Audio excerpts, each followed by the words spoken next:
Hello, hello, hello, everybody. This is the Soulful Business AMA, Ask Me Anything. Um, that it's the first one we're doing, but it's something I could actually see becoming um, a regular in these parts. So I'm hosting this right now in my Facebook community, the Lightwalkers Path. However, there will be a replay available in other places. So if this is something that you would like to attend live in the future, if you've got your own questions about living a spiritual life or marketing a spiritual business, or being a spiritual person running a business, then this is going to be a group that you would love to be a part of because that is my jam. So I'm just pulling up this video on my iPad and making sure to turn the volume all the way down, which it was all the way up, so that would have been distracting. Okay, perfect. Leslie is here. See, my comments weren't entirely showing here. So hello, Leslie. I'm so glad you're here. I know a lot of people weren't able to attend live, and so I wanted to make sure that I had a space that we could do this as an ongoing thing. So let me tell you a little bit about why I'm hosting this event today, and then we'll get into your questions. We've got some that were submitted in advance. We've got some that were from last week's AMA that I did for a friend of mine, which I'll talk about in just a second. And so, yeah, let me just kind of give you a little bit of history. So in my corporate days, I did sales and marketing for a Microsoft reseller. So high-end corporate business model, business to business. And I was really good at it because I'm naturally a relationship seller. I was a fundraiser for theater and that type of thing before that. So I really had this thing about making it all about the people and the connections. And that kind of carried me through. So even though I had a broadcast degree, they hired me, even though I knew nothing about the software they were selling, because it was all about the people and the connections. That's kind of my jam. They actually sent me back to school. So while I was working in corporate, I also studied relationship marketing, specifically so that I could be able to do more of that for them. And it ended up sending me on these like super glitzy holidays that I, was definitely not in a position to pay for myself, because I was pretty good at what I did. And so when I started this business, and I was actually really focused originally just on marketing strategy, I wasn't bringing that soulful element yet because I used to have a belief system that anything spiritual was for your personal life and you had to keep it out of your business life. And I actually think that was not just a lie, but a big disservice to my business in the early days. And so in the early times when I was doing marketing strategy, my whole point was how can we find ways to take these like big company tactics and apply them to solopreneurs and small businesses. That way you guys could have the same leverage that the big guys have, but maybe on like a slightly different scale because your budget's a little different. So that kind of became my mission. And then as I started to integrate my very deeply personal, spiritual personal life into my business, I started realizing that there was a big call for that because a lot of people had that same belief system I did, that you had to keep the two separate. And what was happening for myself and in many of my early clients is that there was like this separation of who they were and what they did. And the thing is that when you are the heart of your business, when you are the offering, there isn't a huge separation there because you are the offering, you are the business. So when you have to compartmentalize who you are so that you can show up in the way that you think you're supposed to, there ends up being this really big disconnect. And I believe that like true success, and I don't just mean financial dollar bills, although yes, that too. I also mean like how we feel about the work that we do is really dependent on that integration of these two worlds so that we're really showing up with our whole hearts, with our whole selves. So a girlfriend of mine runs a in-person physical wellness clinic here in Vancouver. And she had brought on like 8 new practitioners and she wanted to make sure, because some of them were brand new to their business. Some of them were like finding their way post-COVID and they were just looking for like a new way to do things. And so she's been helping onboard them with these different marketing supports so that they can promote themselves and be successful and therefore stay at the clinic and everything else. And so I had a thought about this. I offered to come on and jam with her people for an hour and just share my expertise. And it really doesn't ask a lot of me because I love to share. I love to talk to people. Like I said, I'm all about the relationship. And so for me to be able to show up in that space, not have to prepare a presentation and just answer questions is a really easy way for me to be able to be of service without it being this big energetic taxing thing. Which, if you know, since March, I've been kind of in some highs and lows. So I really want to find ways where I can show up and be in my heart, because I always feel the most in service when I'm in service and not just like taking care of myself and recharging my batteries. So I needed to find some new ways that I could show up for community, whether it's her community or mine. And this AMA style seemed to be the best way to do it. So that's why we're doing this today. This is why it might be something we continue to do in the future if it really resonates for you guys. And I would just really love to be able to use like all the stuff I've got up here that is just collecting cobwebs and dust up in my brain to help you be really successful in your life and in your business. So I hope that makes sense. Let's start off. I know I've only got Leslie on live right now. So if you've got any questions, Leslie, please do pop them into the chat. I've got my iPad here so that I make sure that I don't miss anything because Lord knows the Facebook machine is a bit kooky.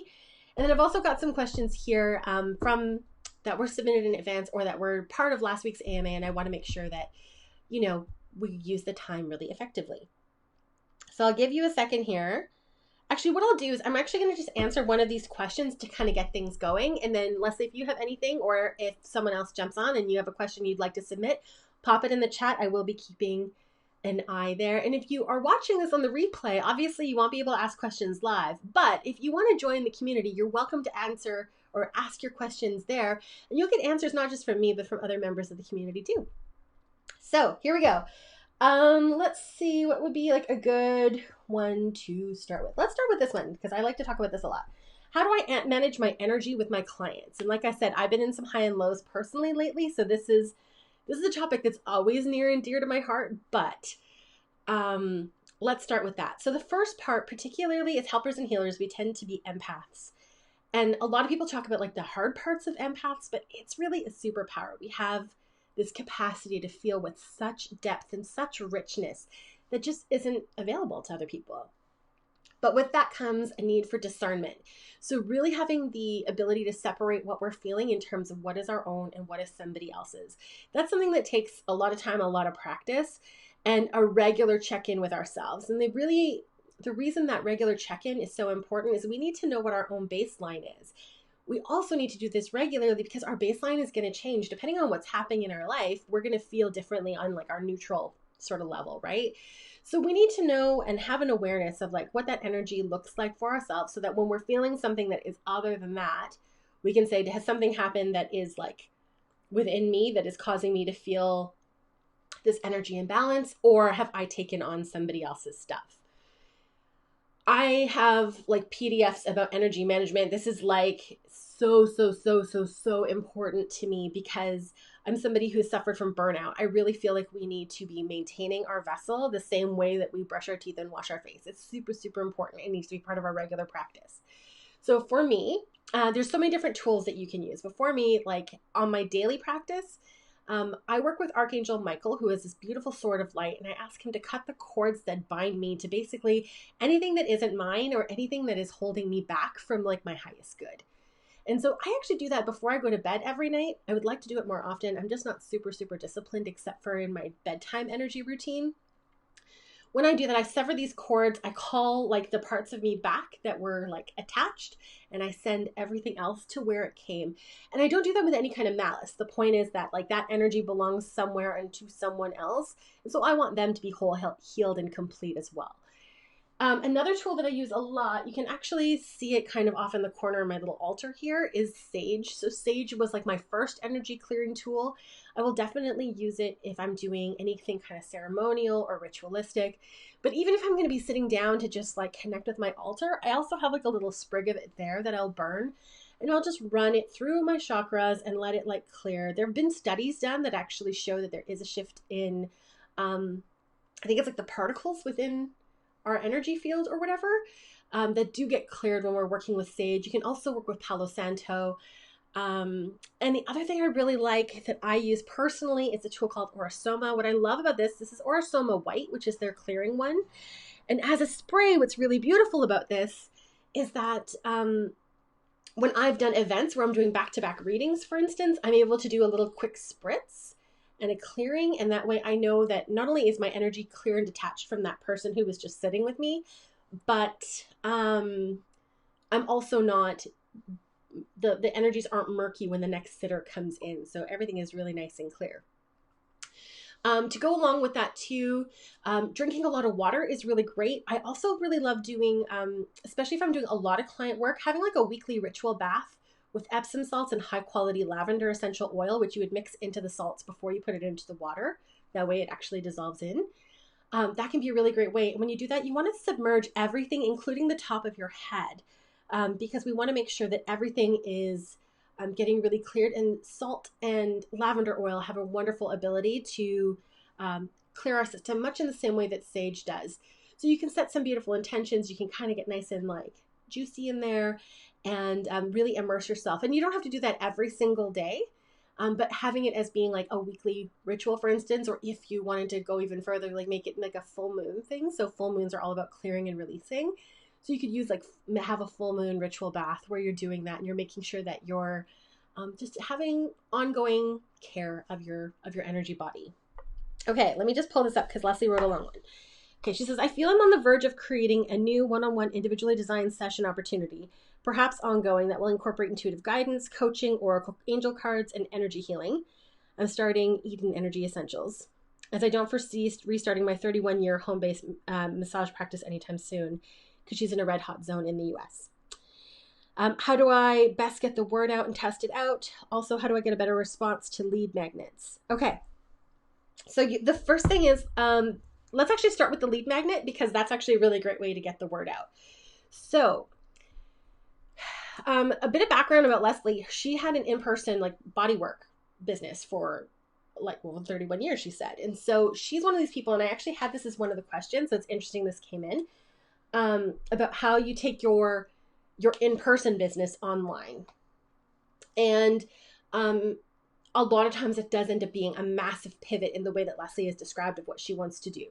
So because I just want to kind of add an extra little nugget in here for you specifically, Leslie, I would actually take two kind of approaches to your marketing, because you do have an in-person business.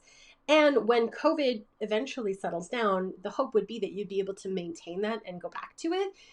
I would be promoting your business as it is right now, but I would also be targeting it specifically to your local area, so that when it comes time where you could see people in person again, that you have that accessible to you.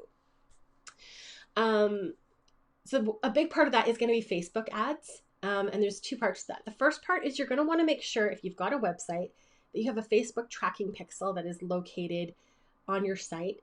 And the reason for that, I don't know if you guys know about the Facebook pixel, but essentially the way it works, it's a little piece of software that collects data.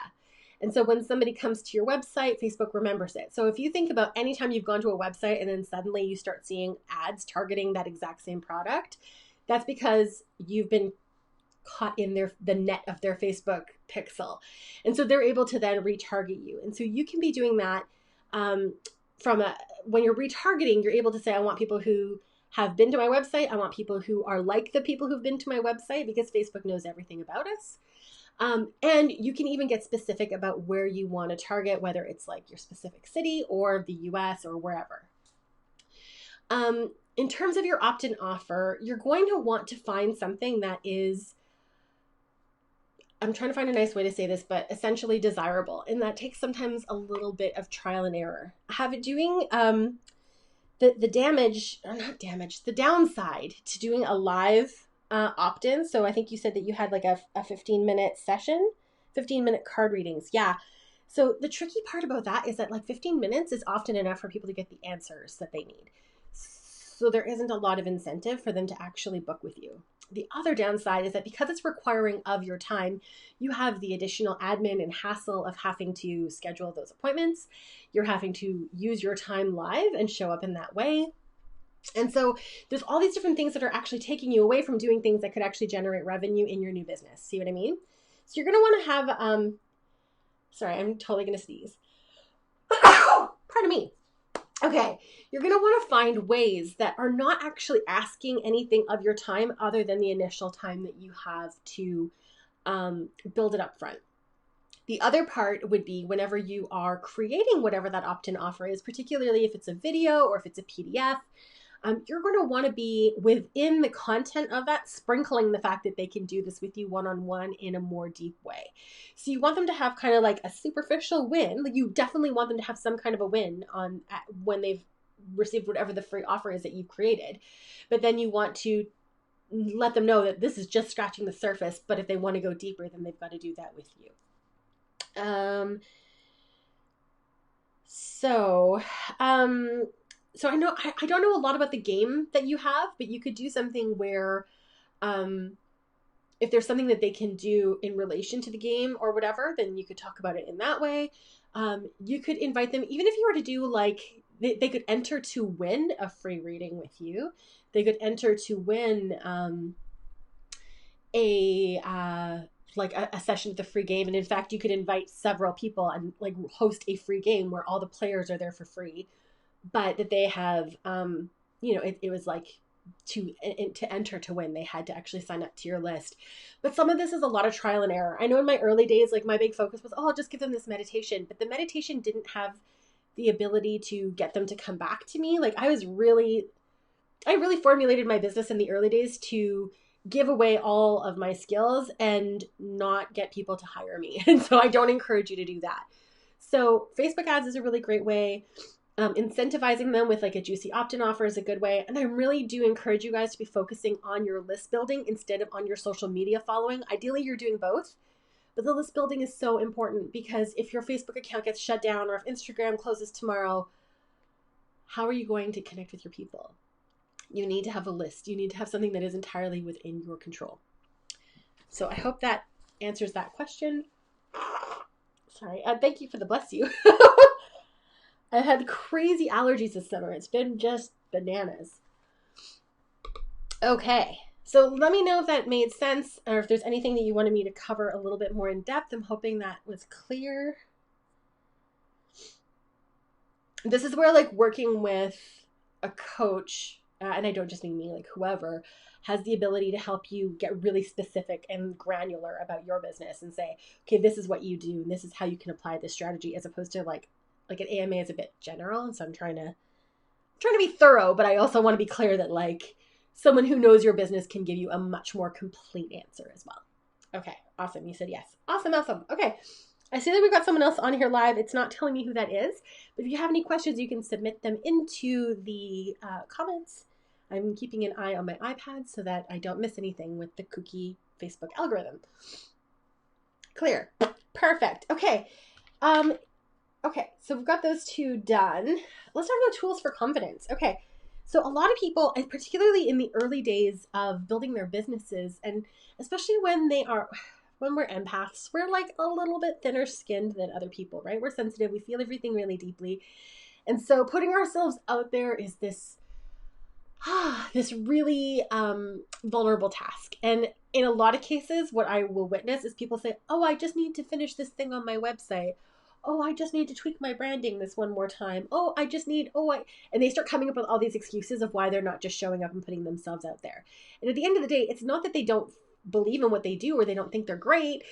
It's that vulnerability fear of like, how do I do this? How do I position myself with some authority? How do I convince people that I'm actually good at what I do? And so on. So I want to talk about two kind of parts of that. There is the practical part of it. The first part is like, you get confidence by doing. I love this example. My first Periscope. Do you guys remember Periscope? It was like Facebook Live. My very first Periscope, I think there were like 40 people that logged on. It was via Twitter. Oh, it was ridiculous. And it was literally me futzing with the camera and then going, fuck. And then I hung up. And then I saw that a whole bunch of people had seen it. And I was like, oh my God, I can't believe that was like my first time going live. Did it deter me from going live after that? A little bit. But then I just started to come up with little tools that made me more comfortable. So the real true like ticket to confidence is doing. The more we do something, the better we get at it, the more comfortable we are, the more natural it feels to do it. So it gets a lot easier with some practice. So that's the first part.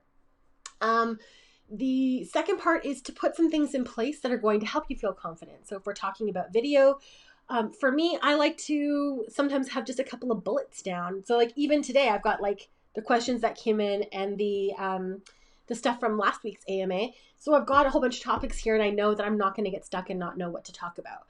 So that really helps. So whatever that is for you, whether it's meditating before you sit down, whether it's having a list of bullets, whether it's a particular pair of bra and underwear, like that might be the thing that kind of helps you to feel like, oh yeah, I got this. The kind of same way you'd show up for an interview, then like do those things to get you in a position that feels prepared and confident and great. However, from the woo and the energetic side of things, there's also some stuff that you can do. So I really like to work with Archangel Ariel every time that I need a little bit of a confidence boost. She feels like fire to me. She feels like this, like I feel her in my solar plexus. And so when I kind of invoke her within me, and I do that just with intention and prayer, I just ask her to step forward and to help me almost like borrow her energy and her confidence. I suddenly feel like that fire kind of burn within and everything kind of opens up, and I just feel like I can handle pretty much anything. So that's one way that you can do it. There's a crystal called citrine. It's a, do I have any on there on my altar? No, I don't. It's a yellow stone. Oh, here we go. It looks like this. Citrine is also tied to the solar plexus chakra, but it is a really, really wonderful stone for courage and confidence. So is carnelian, but there's something about citrine that I really like. And so if it's something that is like a regular thing that you're struggling with and you really want to like work on that energy for embodiment, then you can get that in like a pendant or in a bracelet, something that you're wearing on your body every day. You can also get the tumbled stones, and I do want to emphasize the tumbled ones because they're nice and smooth instead of the rough ones, which will hurt. And you can tuck them in your bra, you can tuck them in your pocket. If you've got pockets, I'm just thinking about all the times I've needed pockets and didn't have them. But citrine has a really, really wonderful energy that will help you to kind of boost that confidence. And you can also do any combination of any of these things, right? Ultimately, at the end of the day, it's like, what do you need to feel good? So it's like getting that really good baseline and then doing a lot of practice, because the only way to know is to do, as I always say. Leslie, you're the other one. Hello. Do you have any questions? And if so, pop them in here. That's so funny. I got two Leslies that have come on the call today. Okay, wonderful. So that is about confidence. What else have we got here? Ooh, okay, this is a juicy one. How do I use my intuition in my business? Okay, I want to be really clear. When I'm working with clients, or even when we're having this conversation today in the AMA, it does not need to be a spiritual business. You don't need to be a psychic coming to me saying, hey, how do I market myself? You can be a therapist. Actually, like I have clients who are therapists. I have clients who are, I have a client who's a pediatrician. I have clients who are fitness experts. I have, like, it can be anybody. If you have a spiritual heart and you are running a business, you can work with your intuition in your company. It doesn't have to be like a crystal shop. Okay. So a few different things that you can do. One, I really encourage you to do a lot of intention work so that you're really clear about what it is that you're calling in. And you can do that with the new moon, because a lot of people like to do new moon rituals for new beginnings. But I am a firm believer that you can honestly do it anytime. So starting the day where you're inviting in the clients that you can best help and that are going to feel really good for you and who are going to nourish your bank account. So intention can be a really, really powerful thing. Business decisions will be a really, really huge one too. When you have a really good grounded relationship with your gut instinct, with your intuition, with your inner compass, as I like to say, you can use that to guide you in any way. So when you have a new opportunity come forward, when you have a new client knock on your door and you're wondering if this is somebody that you should work with, when you have the opportunity to buy another business, when you have someone to partner with, or whatever that looks like, you don't want to make a decision in the moment. You want to take a moment, take a beat, and just really, really be with your gut. The exercise I always like to guide people through is the expand and contract exercise. So when we think about things that feel really good for us or that are aligned, we tend to have this like openness. Everything feels light and flowy and it feels really good. And when we think about shitty things or things that are not in alignment for us, like everything starts to like close in and like our gut kind of does this and everything kind of contracts. So we can use that same energetic barometer, so to speak, for making decisions in our business. So when a new opportunity presents itself, big or small, we can be like, how does this feel? And is this a good fit for me? And we can ask that in our guides. We can ask our guides to bring us information in our meditations or in our dreams. Like there's so many different ways. Like our intuition is like our own innate knowing. It is the wisest part of ourselves.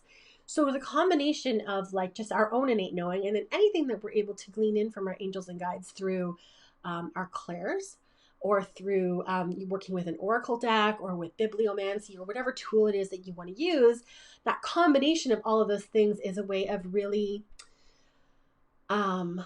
helping you to just navigate life with more clarity and more confidence. And coming back to that whole thing about confidence before, the more you do it, the easier it gets, the more natural it gets. I think the first time I ever tried to like manifest clients, it was like this super like awkward, like, ugh. And I was clear that like I wanted to hit like dollar targets. I wasn't clear about the experience I wanted to create or how I wanted to feel. And I was hitting my dollar targets with the biggest assholes ever, and I was miserable. So this is why I have a no assholes policy in my client roster now.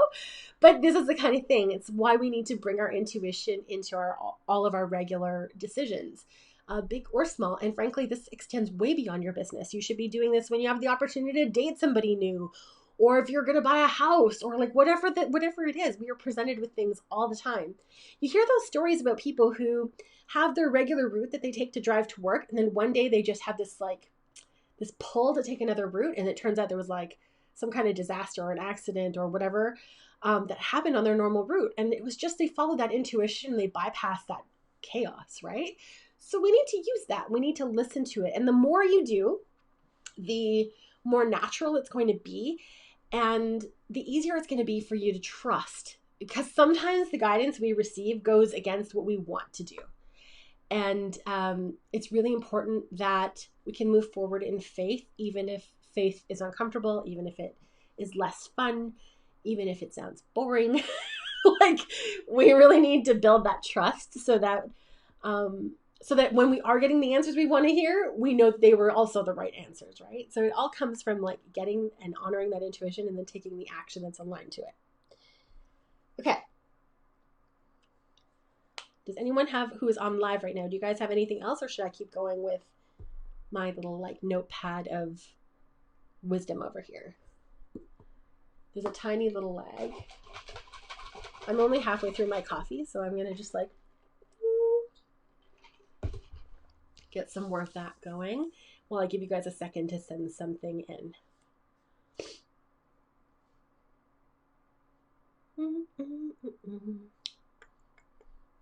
Okay.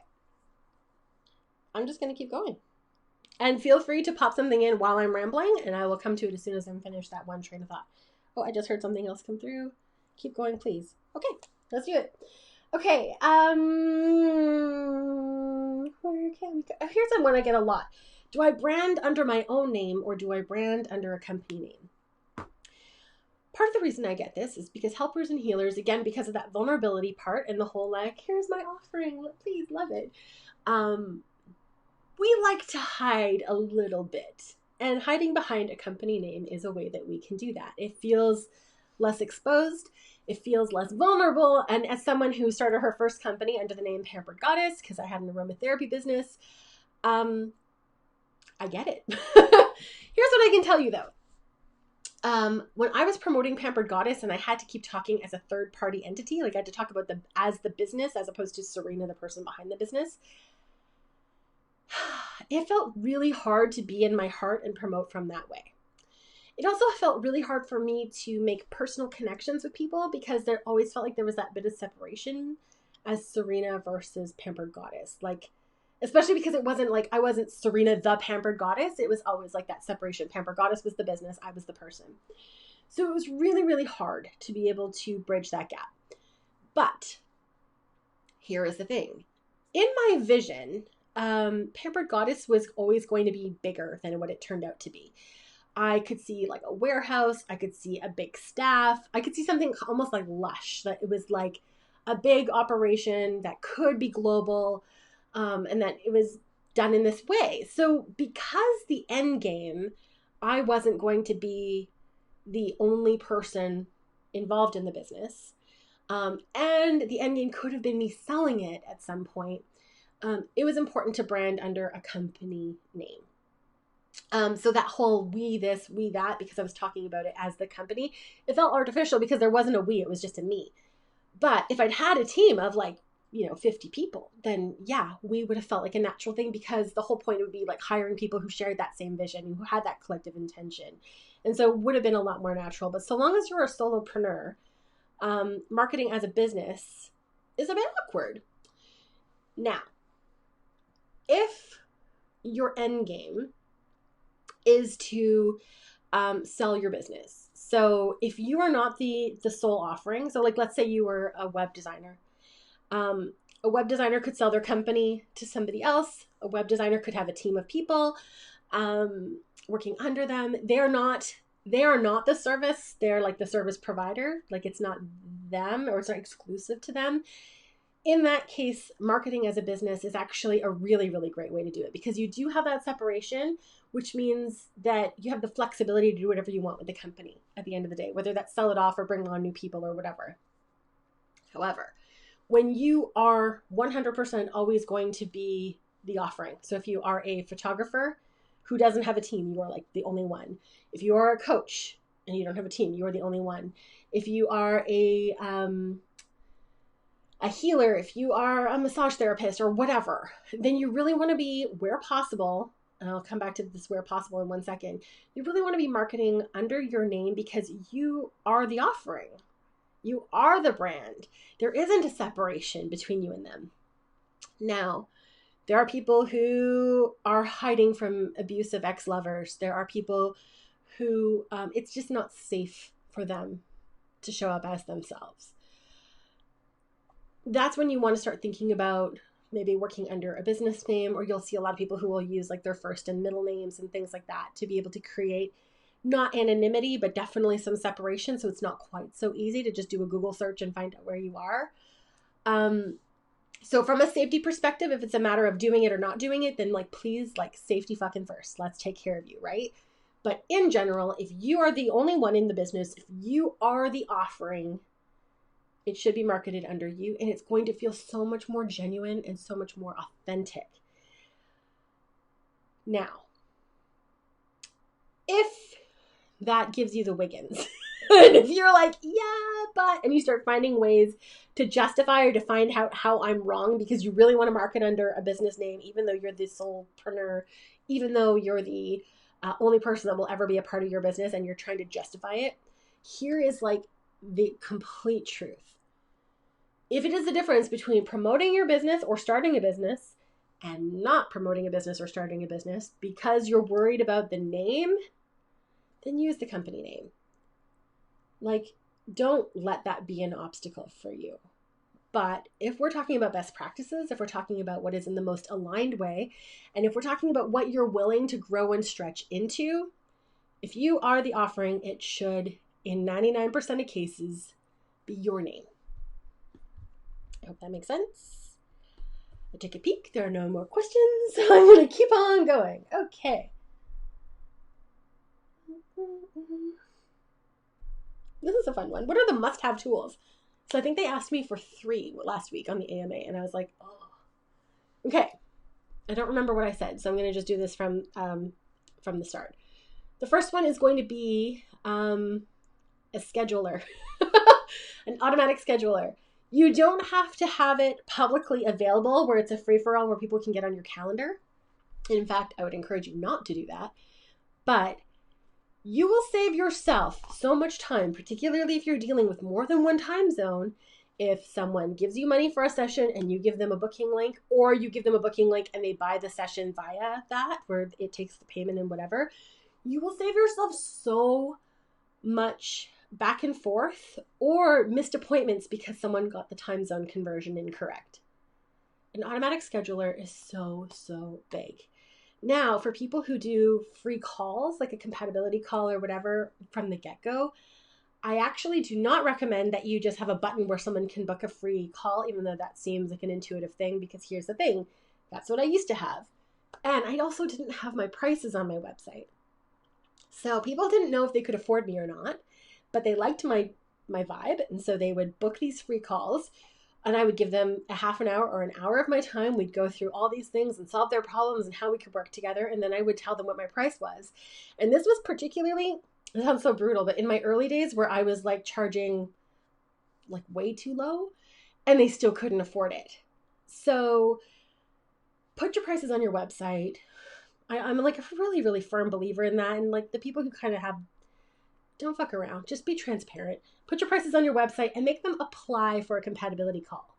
And in my application, I actually say, like, what is your budget for this? Check my services page to make sure we're a fit.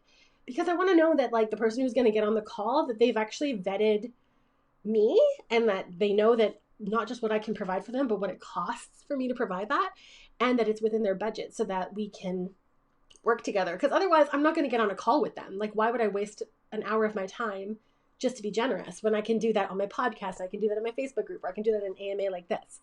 So in the case where someone has applied and I can see that they're not a fit, either because I can't help them with what they need, or I'm not within their budget, then I will send them referrals to other people who I know are actually more aligned for them. I will send them to free content that I've provided that will be aligned with what they need help with, that isn't, demanding of my time. So an automatic scheduler is a really, really big thing. It's going to save your life. I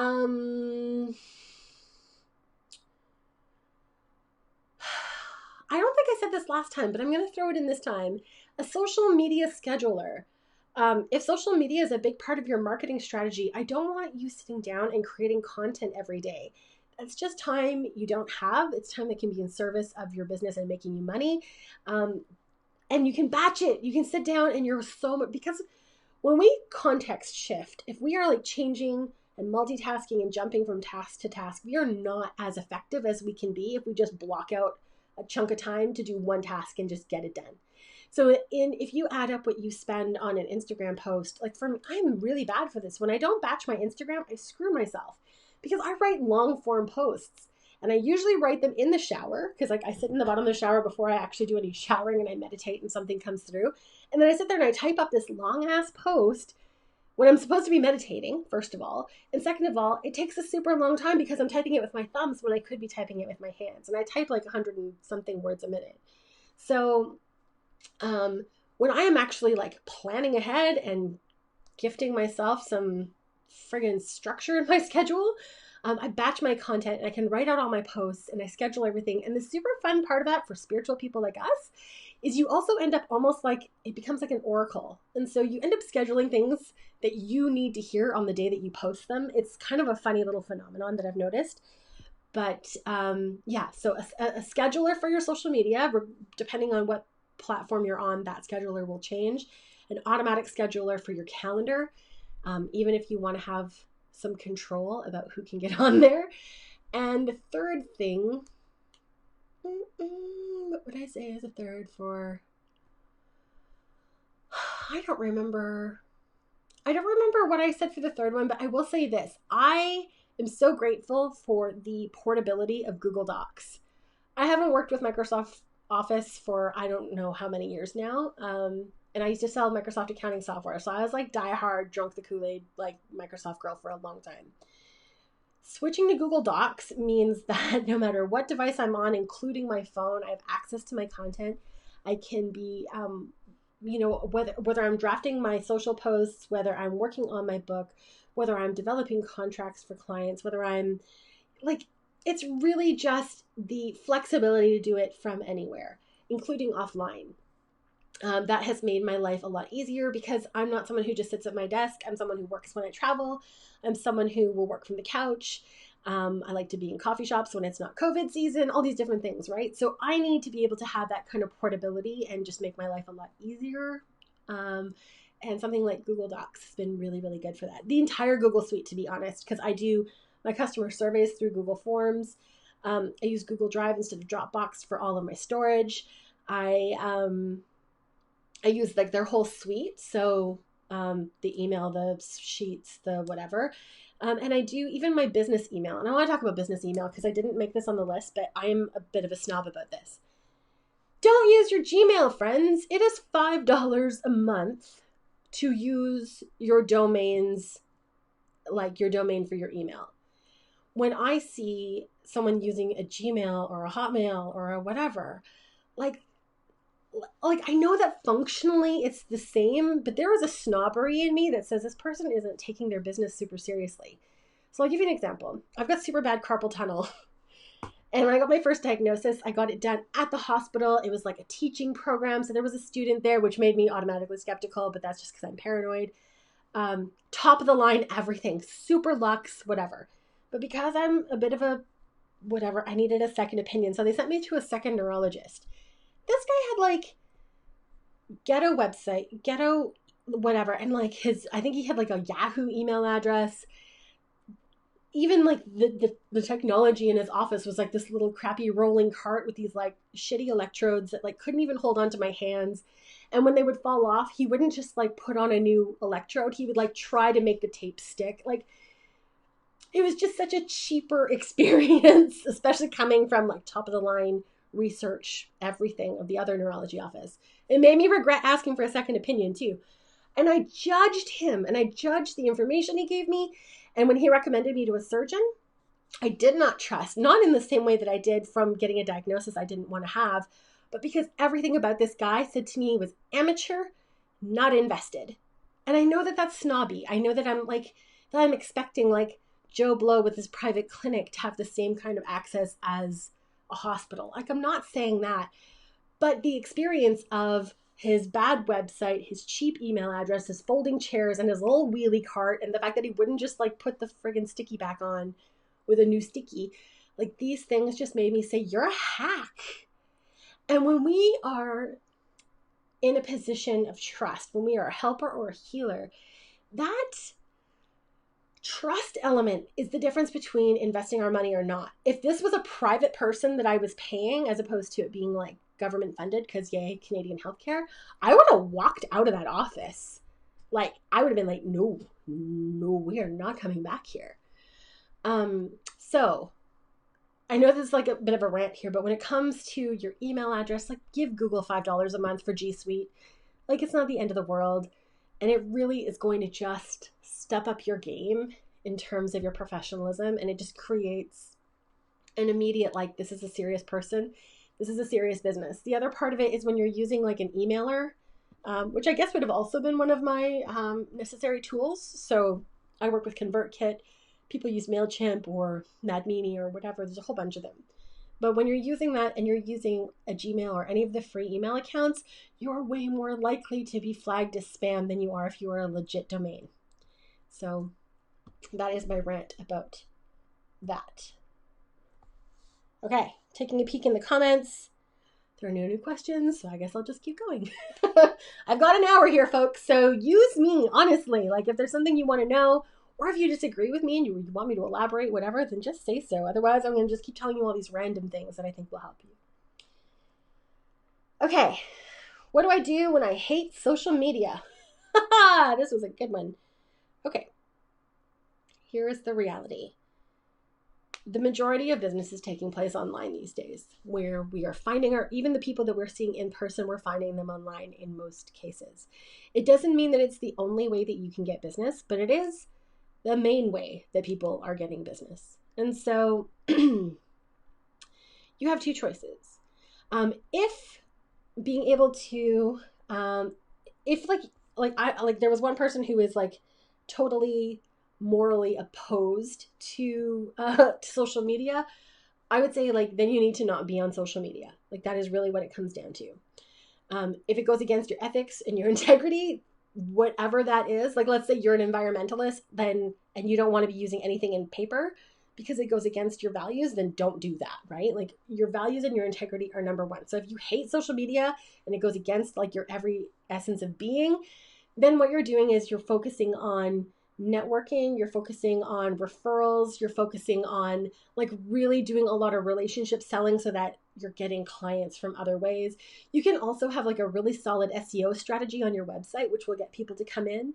That can be especially helpful if you have like a physical brick and mortar business. So you have to get a little bit clever if you're not going to be on social media in terms of how you're going to attract people. And a big part of that is going to be your investment in the relationships that you have with other vendors, with past clients, and with people who are just willing to be like the advocates of your work, who are going to get on rooftops and pull out the megaphone and just shout from the rooftops about how amazing you are. if it's just that it's not that it goes against it, you just don't like it, I would encourage you to do one of two things. One would be to find a platform that you enjoy being on, that your ideal clients are also going to be on, and find a way to show up in a way that feels really good. So it might be like, let's say Facebook as a whole is a bit too inundating, but you really like having conversations and chatting with people, then it's joining groups and communities and having conversations where you're connecting, where you're sharing your expertise, and where you're building relationships in that kind of social way, the same way you would at a cocktail party. Um, it could be something where like you're putting all your emphasis on your opt-in offers, and you're putting that through your business page, and then you're getting people to your website, you're tracking them with the pixel, and you're redirecting them with ads. So you're kind of creating that little ecosystem where you're pulling people into the net, and then you're continuing to market to them. Or your third option, if you have the budget to do this, is hire someone who loves social media, who can use your voice, who's good at it, who's good at growing a following and building engagement, and get them to do it. So you don't have to use social media yourself. You can have someone else do it if it's not against your values. But I really do encourage you to find the platform that jives for you. So like I have a client who she really wanted to get on Instagram, and everything in me was like, honestly, I think your people are on Facebook. Like I don't think they're on Instagram. And she was like, yeah, I get that, but I think some of them are, and I really want to be there. Like she really wanted to tell stories with pictures more than video, more than long form written posts. And so she pushed back, and I was like, hey, at the end of the day, you've got to feel good about wherever you end up, and you're the one doing it. So she created an Instagram strategy. We came up with how she can do it together, where she was posting 3 times a week in the exact same way each day, so that she had really good consistency, and she has built her following, and she actually still has like a Facebook experience as well, because she has a group here, but she did that by honoring what she felt it was like the way she wanted to show up, and then just like leveraging the tool where her people already were. So she's kind of bridged that gap really, really beautifully. And really at the end of the day, like when it comes to promoting yourself, particularly if you're wanting to do it in a way that feels really connected and really genuine and really real, you gotta like what you're doing. And if you don't, then you need to hire somebody who does, because otherwise people can feel that, right? If we treat social media as like a burdensome task, it's like something that we have to do, like going to the dentist or something like that, or eating our greens. Like if we always treat it with that like ugh factor, it shows up for us in that exact same way, right? Because people scroll that and they're just like, meaningless shit. Nobody cares. So you want to show up in a way that feels really good for you, and that you're comfortable being there and hanging out and finding the people. And you want it to feel good. And if it can't feel good, then like find someone who can make it feel good for your people and let them market for you. Okay, Leslie said, does Google Suite have how-to videos on learning how to use it better? I don't know. I would imagine YouTube will have a ton of content, because there was like, G Suite is probably one of like the most common platforms that people are using online. But from the email perspective, like just your regular everyday email, it is exactly the same as Gmail. So if you use Gmail, super, super easy to make the switch over to G Suite, because even though it has your domain, it looks exactly the same. It functions exactly the same as Gmail does. Okay. I'm going through my list. So do you have more questions? No. If you have anything else, then do add them here. Take a sip of coffee so that I stay awake and wet my whistle. Okay, how to battle the loneliness of, you're welcome. How to battle the loneliness of working on your own. This one gets trickier with COVID. Because before I would say, well, just go and work in a coffee shop, go work in a library, go work where the people are. I want to be where the people are. You can Little Mermaid the shit out of yourself. But COVID has made this a much trickier situation. And there are a couple of things that I suggest. The first is find a mastermind. So whether that's through a paid program, or whether that is finding people who are in the same stage of business that you are, who have the same kind of goals and who are like growing together. People that have your accountability. So for me, I've been in a group for 5 years. It's changed shape multiple times in that time, because we've all had these like really weird tragedies for a group of a small group of women. But every Monday we get together, we set our goals for the week, we talk about what's coming up for us, we ask for help and support, we promote each other. But this is how I start my week off feeling connected, because connection is like one of my core desired feelings. So I need to feel like there's some kind of like reason to even get out of bed to start the week. And for me, that's that mastermind. I also really love the co-work dates. So we have them in the Lightwalkers Path group. I hosted them in my old group, the Tripreneur Collective. And I also do them with friends who I don't have to do a whole bunch of organizing to make sure people get on the call and everybody has the link. I'll literally be like, hey, do you want to have a writing date? Hey, do you want to have a work date and whatever? And we just block off a chunk of time. We show up on camera. And the thing about camera is you have that accountability. So people know if you're fucking around, basically. But we show up and we just get things done together. So even though we're not physically together, we're together. And there is still that connection that's really good there. So having a group of people who have got your back and that you're seeing like every week. So you are regularly having that check-in, and having co-work dates are probably like my biggest things to battle loneliness. For me, my spouse and I both work at home. So we will sometimes have dates where they'll come up and we'll actually work. Like I have 2 tables in my office. So they'll sit at that table, I'll sit at my table, and we'll kind of like do our thing here. And you can do that with people if it's safe, like if you guys have not been exposed, if you're in each other's little bubbles or whatever, like you can invite other entrepreneur friends who are in the same town as you to be able to do that same kind of co-work scenario if you can do that safely. If it's actually not just about the people, but about the ambience, this is going to sound so silly, but we did this on our anniversary because we went and picked up afternoon tea and brought it home, but we were just like sitting in our house and it felt super weird with like our house sounds rather than cafe sounds. So we pulled up on Spotify, they had playlists of cafe sounds and we had that playing in the background. So if you're someone who used to work in coffee shops before COVID and you kind of just need that like buzz sound to kind of get you in the mood for productivity, then find those playlists on YouTube or on Spotify or whatever. And you can like say like, oh, today I'm in this cafe in France, and you have that playing. Or you know what, like today I'm working from a hammock in the jungle, and then you play that soundtrack. Like you can create experiences for yourself. And I know that sounds so silly, but I'm a radio kid, right? That's what I studied originally in school. And we used to talk about radio as being theater of the mind. And it's so powerful, that the experience that we can create solely with sound. So find your peeps. Oh, I want to say one more thing about peeps. The people so we're now down to 3, the girls in my mastermind. We've been up to 6. So there's 3 of us that connect every week. And we're like the OG, we've been there since the beginning type of people. And what's so beautiful is that when one of us hits a hard time, we've been on this journey together for so long that we can be like, hey, do you remember when you XYZ? Like, wasn't that super powerful? Or, hey, it sounds like you're forgetting what a badass you are. Remember when you overcame ABC? Like, it's not fluffy, like pumping each other up. It is concrete, because these are your ride or dies. These are the people who've been like on this journey with you, and they have witnessed you and your growth. And I cannot tell you, when you're having a hard time, and I'm not going to tell you it's not going to happen, entrepreneurship is fucking hard.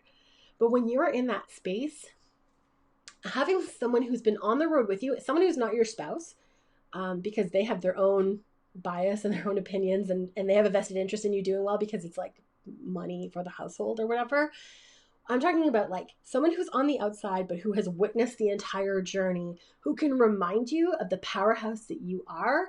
It is so good and so supportive, and to be that person for somebody else is just such an incredible opportunity for the heart. So really, really, really recommend finding those. So co-work parties, a weekly mastermind of people who are like working on different businesses alongside you, and using recordings and ambience to like create fun experiences for yourself so that you can have your anywhere but here moments, particularly during a pandemic, because COVID is a bummer. And sometimes we just need to like mentally be somewhere else. Okay, let's check that off. Oh, I did check that off. Okay, cool. We've got time for one more question. So Leslie, if you haven't, she says, co-work is great. I really appreciated it. We're going to do some more in the fall, because I appreciate it too. I actually love our co-work parties. They're really, really good for me. And I might even make it so that it's like, yeah, I don't know. We'll see. These are great ideas. Thank you. You're welcome. Okay. I've got time for one more. So let's see here. Okay, I'm feeling like my guides keep drawing my eye to this one question. So this is the one we're going to wrap up with, and that's how to price my services. Okay, this kind of like the question that Leslie had at the start is going to be a lot more specific if you're working with a coach who can really help you through it. I want to just kind of give you some general strategies and things to consider to kind of help you and answer it in a bit of a more vanilla way. The number one thing that is super important is that you feel comfortable with what you're charging. And oftentimes it's going to mean in the early days, you're charging a lot less than what you're worth. So like I've just phased out the branding part of my business. For a long time, my branding package was $3,000. But when I started, it was $500. And there was so much. And here's the thing is when you undercharge, you get fully booked. And it's really great for experience. It's really great for confidence building and for acknowledging like what you're capable of. But it comes at such an energetic cost and it has a higher risk of burnout. So if you start out undercharging, like consider bumping up your prices sooner than later because it is going to save you from an energy standpoint. But the reason I say don't just start charging $3,000 is that if you don't have that confidence and if you don't fully believe in it, or if you have any imposter syndrome, and if you haven't fully claimed the greatness that you create in the world because you just don't have the evidence of it yet, it's going to be really hard to go out there and ask for $3,000 without your voice shaking and for other people to believe that you're worth $3,000 because if you don't believe it, they're not going to believe it. That's really the underlying part of it. So you want to factor in like your experience with whatever this service is, the experience that you're creating. If you can niche down and be specific so that what you're doing is different than what anyone else in the world is doing, you definitely have the ability to charge more money in that case, right? Because if you're solving one specific problem as opposed to like just a generic whatever thing going on here, it's why I didn't just do branding. Like, yeah, I can do graphic design. I can create something beautiful, but I wanted to create something that was really beautiful, that was aligned to somebody's soul, that addressed their issues around visibility, that felt so authentically them that they couldn't help but share it, right? That's a very big difference than like a $200 branding package on Etsy where everything is like cookie cutter. 500 other people have the same brand except for the logo slightly different. You know what I mean? Like they're very, very, very different experiences. That person who's doing like the brand in a box on Etsy, yeah, they're doing a volume play and they're just like churning things out. And that's really great. And that can be super profitable. And you're not going to charge $3,000 for that because the investment from you isn't the same thing. So you want to think about the investment it's going to take from you. The time it's going to take from you, the experience that you're creating, how specialized and niche it is. These are all things you want to factor in. A lot of people are going to say you need to know what everyone else is charging. I think it's good to know, but I don't think you need to base your pricing on what other people are charging, particularly when you've niched down and made it so specific and so special that no one else is doing it. You're really comparing apples and oranges anyway. But the reason it's good to know what other people are charging is so that when someone says, yeah, well, so-and-so only charges such and such, you can be like, yeah, for this. But this is the experience I create, and this is why I charge that. And when you have that unshakable certainty in what you're creating, it's a no-brainer. Honestly, like it is so easy to be like, well, if that is what you need, or if that's what your budget is, then please, by all means, go there. But if you are looking for this magic, this is what it takes to be able to have that experience.